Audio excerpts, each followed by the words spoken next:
আসসালামু আলাইকুম। অনেকেরই স্বপ্ন থাকে যে একটি রাউন্ড সিঁড়ির কাজ করাবেন। হয়তোবা অনেকেরই জায়গা সিস্টেমে হয় না এবং কিভাবে করবেন সেটাও আপনি জানেন না। তো এই মুহূর্তে যারা আমাদের ভিডিওগুলা দেখতেছেন অবশ্যই আপনাদের একটা ধারণা হবে যে কাজগুলা কিভাবে করতে হয় এবং কতটুকু কষ্টকর কাজ এবং একটি রাউন্ড সিঁড়ি করতে গেলে আপনার কতটুকু ধৈর্যর প্রয়োজন পড়ে। আপনারা শাটারিং এর যে সিস্টেমগুলো আছে এগুলা দেখবেন, অবশ্যই আপনারা বুঝতে পারবেন। একটি রাউন্ড সিঁড়ির ক্ষেত্রে আপনার অবশ্যই ধৈর্যশীল হওয়া উচিত এবং যারা কাজ করেন তাদের তো অবশ্যই ধারণা আছে। যে কোনো কাজ আপনি ধৈর্যশীল হইয়া করবেন, অবশ্যই আপনিও দেখবেন যে কাজটা অত্যন্ত সুন্দর হয়েছে এবং সুন্দরভাবে করতে পারতেছেন। তো আমাদের একটি সাজেশন থাকবো, যেমন আপনারা যারা রাউন্ড সিঁড়ির কাজ করাতে চান, এতে আপনি আপনার কন্ট্রাক্টরের সাথে ভালোভাবে বুঝবেন যে উনি আসলে এই কাজগুলা পারে কি না। আর এমনিতেও যারা শৌখিনীয় আছেন, যারা শখ করে করতে চান যে আপনার বাড়ির মধ্যে একটি ডুপ্লেক্স সিস্টেম থাকবো, তো তারা চাইলে আমাদের সাথে যোগাযোগ করে করাতে পারেন।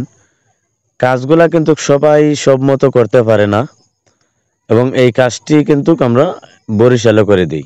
তো অনেকেই অনেক জেলা থেকে ফোন করেন, জানতে চান যে আমরা কাজগুলা কিভাবে করি, কন্টাক্টে করি না রেটে করি। তো আপনারা আপনার ব্যক্তিগত আলাপ আমাদের স্ক্রিনে দেওয়া নাম্বারের সাথে যোগাযোগ করবেন, কোনো সমস্যা নাই।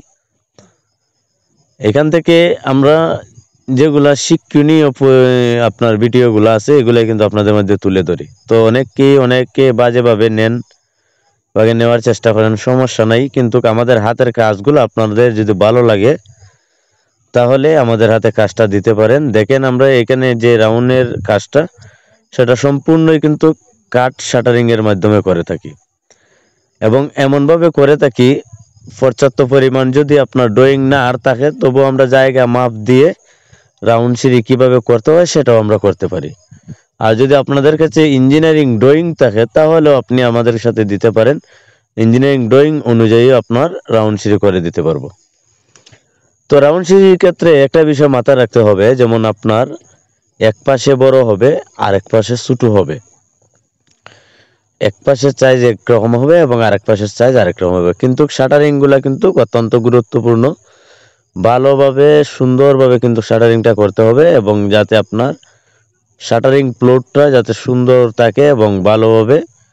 এখানে তো সিট বিছানোর মতো না, তো আপনারা সিমেন্টের বস্তা মেরে নেবেন, দেখবেন আপনি অবশ্যই আপনার কাজটা সুন্দর হবে এবং ভালো হবে এবং ভালোভাবে করতে পারবেন। আর যারা শাটারিং শিখতে চান যে কিভাবে করেন ভাই, আপনারা দেখেন, আপনারা ভিডিওর মাধ্যমে দেখে নেবেন।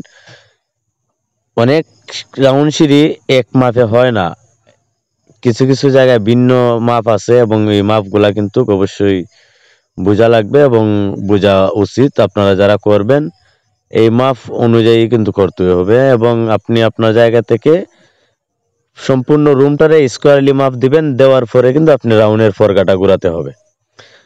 যারা জানেন অবশ্যই তারা বুঝবেন, যারা জানেন না আসলে প্র্যাকটিক্যালি আপনাদেরকে বোঝানো সম্ভব না। যেমন আপনারা কাজের মাধ্যমেই দেখতে হবে যে আমার কাজটা কতটুকু সুন্দর হইলো এবং আপনার কাজটা কতটুকু সুন্দর হইলো। এখানে দেখেন আমরা সম্পূর্ণভাবে কিন্তু বটি সিঁড়ি করে নিছি, এখানে দেখেন। আর মেইন রডগুলা কিন্তু দিছে আপনার 400টা রড এবং বাইন্টারের রডগুলা কিন্তু 300টা রড। তো এই কাজটি বরিশালে করে দিলাম। আপনাদের কাছে কিরম হলো আপনারা অবশ্যই কমেন্টের মাধ্যমে জানাবেন এবং যারা করাতে চান আমাদের স্ক্রিনে দেওয়া নাম্বারের সাথে যোগাযোগ করতে পারেন। কাজের ফিনিশিং দিয়ে কথা এবং কাজ সঠিক দিয়ে কথা, অবশ্যই আপনারা একজন সঠিক মিস্ত্রি দিয়ে করবেন।